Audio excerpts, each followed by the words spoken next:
Halo semuanya, selamat datang di presentasi kelompok kami, yaitu kelompok Mendaki. Saya Reina, dan hari ini kami akan membedah salah satu kasus keamanan sistem yang pernah heboh di Indonesia dalam waktu 5 tahun terakhir. Kasusnya yaitu kebocoran sertifikat vaksinasi COVID-19 milik Bapak Presiden Joko Widodo pada aplikasi Peduli Lindungi di tahun 2021. Kasus ini bermula saat netizen berhasil mengakses dan menyebarkan sertifikat vaksin orang nomor 1 di Indonesia.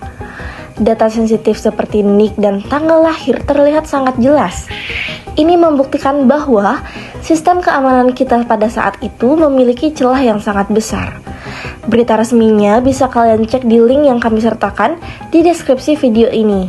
Dan selanjutnya rekan saya yaitu Krisna akan menjelaskan bagaimana hal teknis ini bisa terjadi. Terima kasih Rena. Teman-teman, yang menarik di sini adalah ini bukan serangan peretas profesional yang menjebol tembok api atau firewall. Ini adalah celah logika atau logic flow yang dimana sistem Peduli Lindungi saat ini hanya meminta NIK dan tanggal lahir untuk menampilkan sertifikat. Masalahnya, NIK pejabat publik seringkali tersedia di situs resmi seperti KPU.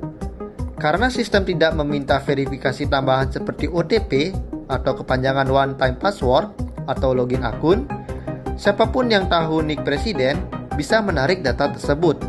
Faktor penyebab utamanya adalah pengembangan aplikasi yang terburu-buru saat pandemi. Sehingga prinsip privacy by design atau keamanan sejak tahap awal desain terabaikan demi kemudahan akses user.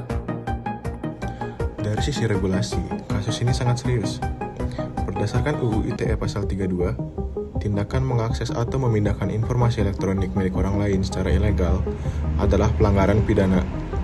Meskipun UU Perlindungan Data Pribadi atau UU PDP belum disahkan penuh saat itu. Kasus ini menjadi pemicu utama pemerintah untuk mempercepat pembahasannya.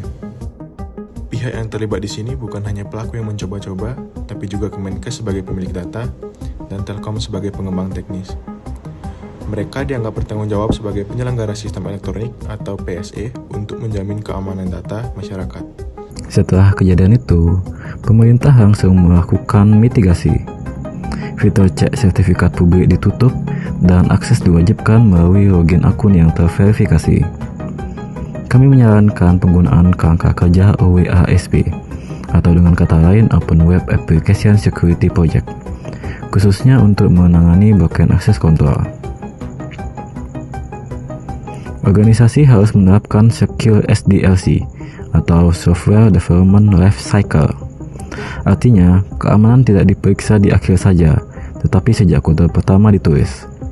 Selain itu, teknik data masking atau penyensoran sebagian nomor NIK di layar harus diwajibkan agar data tidak mudah difoto atau disebar secara utuh. Untuk melindungi sumber daya informasi, kita butuh alat yang tepat, contohnya WAF, Web Application Firewall, untuk memfilter trafik mencurigakan, dan alat audit API seperti Postman atau Burpsuite untuk mencari celah sebelum peretas menemukannya. Selain itu, identity provider atau IDP yang aman sangat krusial untuk validasi identitas pengguna. Kasus ini juga membuka mata kita tentang betapa pentingnya karir di bidang keamanan cyber. Profesi seperti Application Security Engineer, DevSecOps Specialist, dan Bug Bounty Hunter sangat dibutuhkan untuk menjaga kedaulatan data kita. Sebagai penutup, keamanan adalah tanggung jawab bersama. Saya Bima, mewakili Reina, Krisna, Reza, dan Nandika. Terima kasih telah menonton. Jangan lupa lindungi data pribadimu.